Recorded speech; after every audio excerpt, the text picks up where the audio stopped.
Siamo Alberto e Sofia. Circa un anno fa abbiamo deciso di mischiare le carte delle nostre vite. Abbiamo acquistato un Ford Transit usato in Messico, dove l'abbiamo camperizzato, l'abbiamo spedito in Argentina ed abbiamo iniziato ad inseguire un sogno di libertà che ci porterà fino in Canada.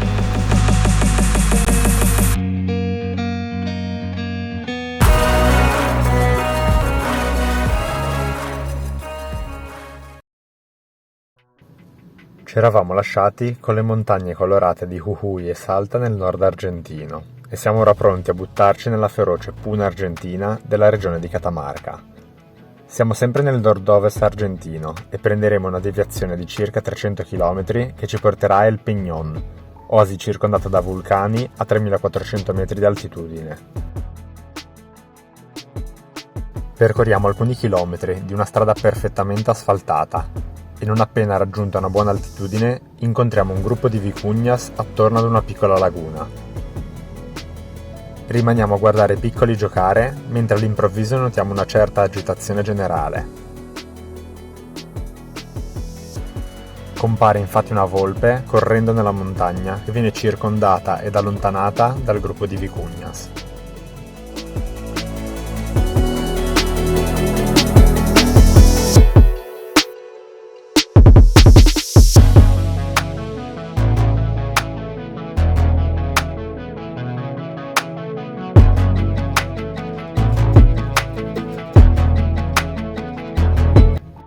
Continuiamo il percorso, con i paesaggi che a poco si fanno sempre più lunari. Siamo circondati dalle Ande innevate, vulcani e saline che si sono create milioni di anni fa. Arriviamo così a El Peñón, che conta più lamas che i 260 abitanti che lo popolano. È incredibile trovare un'oasi verde ed abitata nel mezzo dei vulcani della Puna Argentina. Contrattiamo 2 tours, i primi dall'inizio del nostro viaggio in Sud America, in quanto questi posti selvaggi possono essere solamente visitati con un tour o con il proprio veicolo, ma solo se 4x4 ed accompagnati da una guida. Il primo giorno effettueremo il tour delle lagunas. Dopo neanche 10 minuti di sterrato ed incontriamo un suri, animale molto raro appartenente alla famiglia degli struzzi, ma molto più piccolo degli struzzi africani. Ci fermiamo a fare alcune foto e ripartiamo. La prima e rapida tappa è la laguna dei Cabis, pressoché interamente ghiacciata alle prime ore del mattino. Proseguiamo qualche chilometro ed arriviamo all'incredibile Laguna Grande, abitata da migliaia e migliaia di fenicotteri andini di 3 differenti specie. Queste lagune di altitudine sono inoltre abitate da plancton e altri gamberetti di colore rosaceo, che essendo il principale alimento dei fenicotteri gli trasmettono questi colori. Rimaniamo in silenzio ad osservarli e a goderci questo momento, di cui vi lascio le prossime immagini.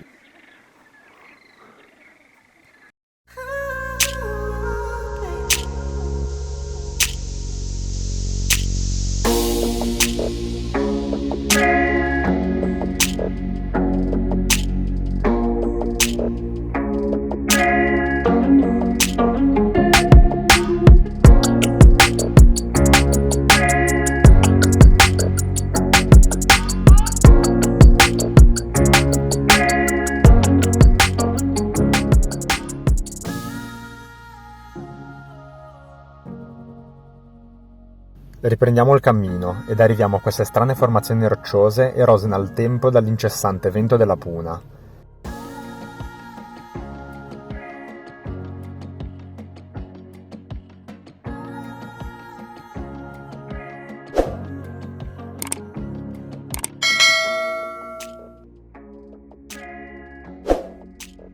Le rocce sono l'habitat ideale per la lepre andina e grazie alla vista laser di Sophie riusciamo a fare quest'altro avvistamento.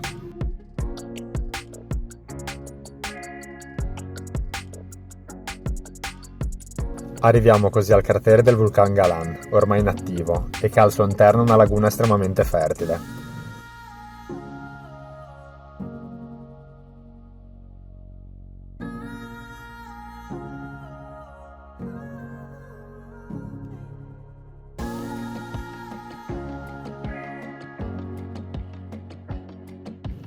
Essendo una zona vulcanica non è raro incontrare fumaroles e geysers, pozze d'acqua calda scaldate nel sottosuolo, la cui ebollizione è dovuta alcune volte alle temperature ed altre al rilascio di gas.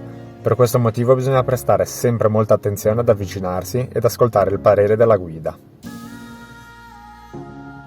Arriviamo così all'ultima tappa, la Laguna Diamante, a quasi 4.600 metri di altitudine. C'è un vento pazzesco, a ricordarci che stiamo esplorando una delle zone andine più remote del continente.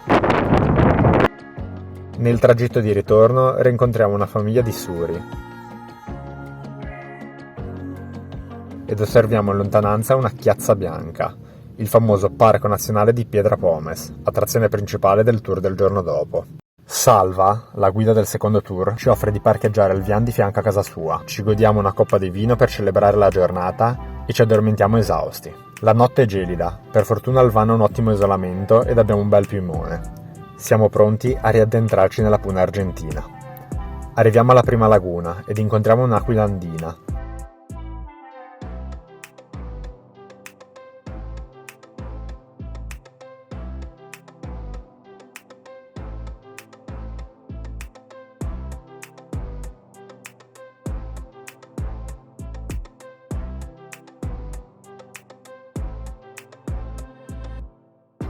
La prima tappa viene chiamata la Laguna Carachi Pampa o la Laguna Specchio, per ovvi motivi.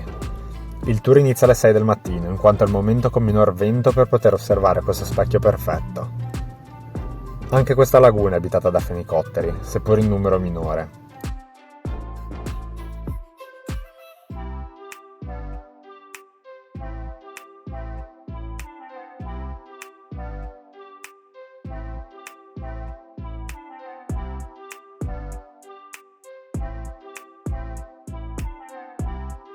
Ed incontriamo anche qui delle fumaroles dovute questa volta al rilascio di zolfo.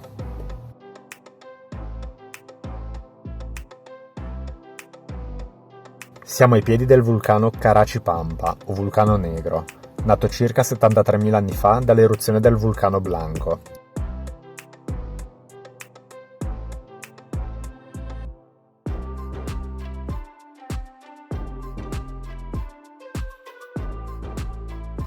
Guidiamo al fianco del vulcano, in questa strada surreale di carbone e lava essiccata. Faccio ovviamente volare il drone e vi lascio ad alcune immagini.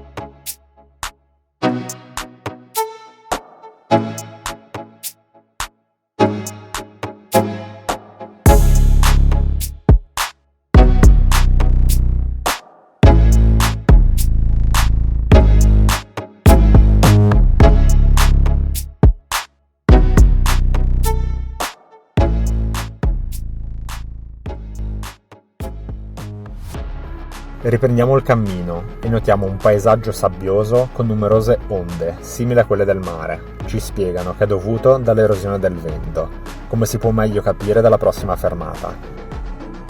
Queste immense dune di sabbia finissima.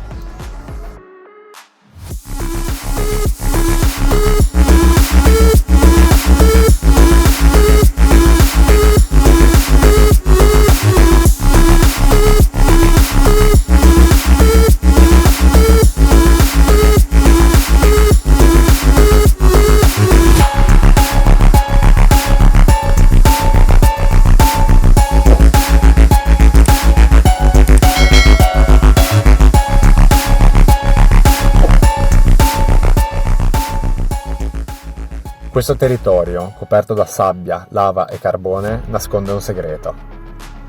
Durante la potente eruzione del vulcano Blanco, infatti, oltre alla formazione di numerosi vulcani nei dintorni, si è creata una potente reazione chimica tra il calore della lava ed i minerali presenti nel territorio circostante, creando uno spettacolo della natura, una serie interminabile di rocce di pietra pomice.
Rimaniamo stupiti ad osservare questo paesaggio e supero persino la mia paura delle vertigini per esplorare questo posto, che sembra tutt'altro che terrestre.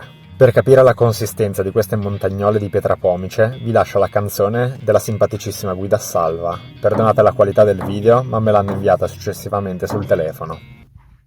Pachamama, Santa Tierra, no me tomas todavía. Mira que estoy jovencito y puedo dejar semilla. Desde el Peñón me he venido diciendo volver hoy día. Como me gusta la piedra pome y volveré de una semana. Il mattino seguente riprendiamo il viaggio, consapevoli della fortuna che stiamo avendo nel vivere un'esperienza simile. Troviamo un'altra duna di sabbia in cammino che ci fa tornare bambini per qualche secondo.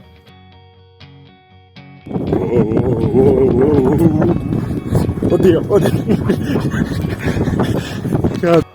Tutto sembra troppo bello per essere vero, ed infatti notiamo una fastidiosa perdita di liquido refrigerante del van, che ci porterà all'odissea meccanica di cui vi parleremo nel prossimo episodio.